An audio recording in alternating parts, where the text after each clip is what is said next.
ಏನು ತಿಮ್ಮಪ್ಪ ಆರಾಮಿದ್ಯಾ? ಆರಾಮ್ ತತ್ತ. ಹ್ಞೂ ಹೆಂಗದಪ್ಪ ನಿಮ್ಮ ಬೆಳೆ ಏನು ಕತೆ? ಚಲೋ ಆಗ್ತದ. ಎಲ್ಲ ಕೆಂಪಗಾಗಿತ್ತು ಅವಾಗ. ಕೆಂಪಗಾಗಿತ್ತಲ್ಲ? ಕೆಂಪಗಾಗಿತ್ತು. ಹಾಂ ಇವಾಗ DLS ಕಂಪನಿಯವರು ಕೊಟ್ಟ ಮ್ಯಾಗ ಹ್ಞೂ ಚಲೋ ಆಗತ್ತ. ಹ್ಞೂ ಅರ್ಲಿ ತಾತಿ ಹೇಳಿದ್ದ ಹಿಂಗ ಅಂತ ಕೇಸಿ ಹ್ಞೂ ಚಲೋ ಮತ್ತೆ ನಾನು ಮೊದಲಿದ್ದಂಗೆ ಆಗ್ಯದ ತೋಟ ಎಲ್ಲ ನಡುವ ಬೇರೆ ಕೆಂಪಗಾಗಿತ್ತು. ಹ್ಞೂ ಇವಾಗ ಎಲ್ಲ ಚಲೋ ಆಗ್ಯದ. ಮತ್ತೆ ಬ್ಲಾಕ್ ಹಾಕತ್ತದ, ಚೇಂಜ್ ಆಗತ್ತದ.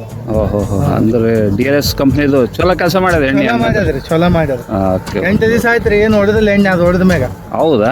ಇಲ್ಲೇ ಮೊದಲು ಹೊಡಿತಿದ್ದೆ ನೀನು? ಮೊದಲು ಹೊಡಿತಿದ್ವಿ, ಬೇರೆ ಬೇರೆ ಹೊಡಿತಿದ್ವಿ. ಹಾಂ ಎಷ್ಟು ದಿವ್ಸಕ್ಕೊಮ್ಮೆ ಹೊಡಿತಿದ್ದೆ? ಅದೇ 8 ದಿವಸಕ್ಕೊಂದು ಬೇರೆ ಹೊಡಿತಿದ್ವಿ. ಹ್ಞೂ ಹೊಡೆದ್ರಿಗಿನ ಏನು ಚೇಂಜಸ್ ಆಗಿಲ್ಲ. ಇವಾಗ ಚೇಂಜಸ್ ಆಗ್ಯದ್ರಿ. ಓಕೆ ಓಕೆ ಓಕೆ ಚಲೋ ಆಗ್ಯದಲ್ಲಪ್ಪ. ಚಲೋ ಆಗ್ಯದ. ಆಯ್ತಾಯ್ತು, ಒಳ್ಳೇದಾಗ್ಲಪ್ಪ. ಹ್ಮ್